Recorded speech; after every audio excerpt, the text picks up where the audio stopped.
Welcome to your daily 49ers update. I'm Rob Stats Guerrera. Here is what's happening. Kyle Shanahan met the media yesterday, and he was pretty coy about the plans for Christian McCaffrey this week. At what point do you think there will be a decision on whether or not Christian plays Sunday? To publicly kick off. What about in your mind? What do you need to see from him, or what does he need to tell you? That he's just Christian McCaffrey, and he's not hurting. But as long as everything goes well, it has in the rehab. So just as long as he doesn't get sore and have setbacks each day with practice. Usually, if you get that in practice, that means it's going to be worse in the game. So hopefully, he can string together 3 days in a row and not have any of those. If he does look like the Christian of old, does his workload become the workload of old, or is that something that you're going to be more cognizant of? It definitely could, but it also definitely might not.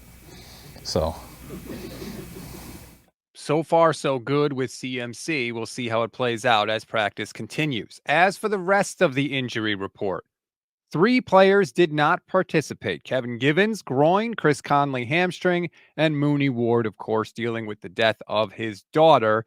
Everybody else on the injury report is limited. Jake Moody, ankle. Juwan Jennings, hip. Deebo, ribs/oblique. That sounds fun. John Feliciano, knee. Christian McCaffrey, of course. Yetur Gross-Matos, and Mitch Wishnowsky.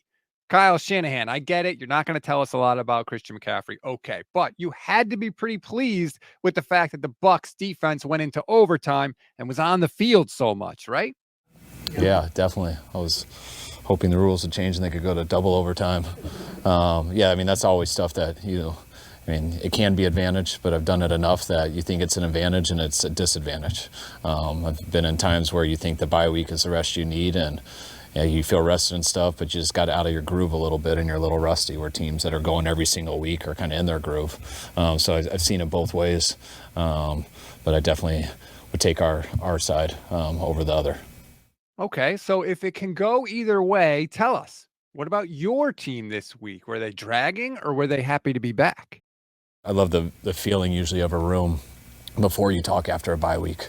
I've been on teams that you don't have a good team, and everyone's been off a week and everyone's still trying to get used to getting awake for a meeting. And then sometimes you walk in a room and you can just feel the collective energy of a team that feels rested.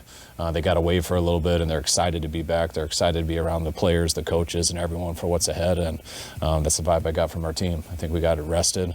Doesn't solve everything. It's only a week and stuff, but it's as good mentally as it is physically. And we got a lot ahead of us.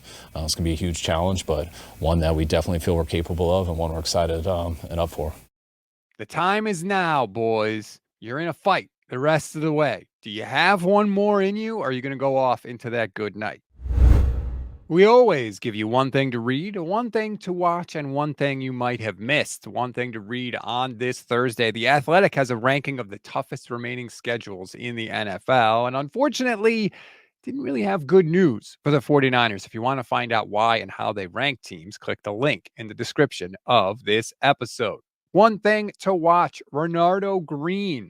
Kyle Shanahan said yesterday that the team is giving Mooney Ward all the time away from football that he needs following the death of his daughter. So that could mean a lot more run for Green. And so far, it's been good this season. He has a PFF rating of 79.1. I didn't want to short him there. That's the 11th best cornerback ranking in the entire NFL. So Renardo Green has been playing well, and he's going to have to if Mooney Ward isn't back Sunday against the Buccaneers. One thing you may have missed, there is a new wide receiver on the practice squad. That is Russell Gage. He takes the place of Malik Turner, who was released.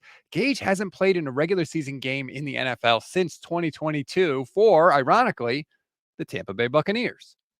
That's a wrap on today's 49ers in 5. Please rate, review, and follow the Gold Standard Audio Podcast Network wherever you get your audio pods. Like and subscribe to the YouTube channel as well. Click that bell so you get notified every single time we're live, which is every single weekday for you. Enjoy your Thursday, everybody. I'm Rob Stats Guerrera. We'll talk later today.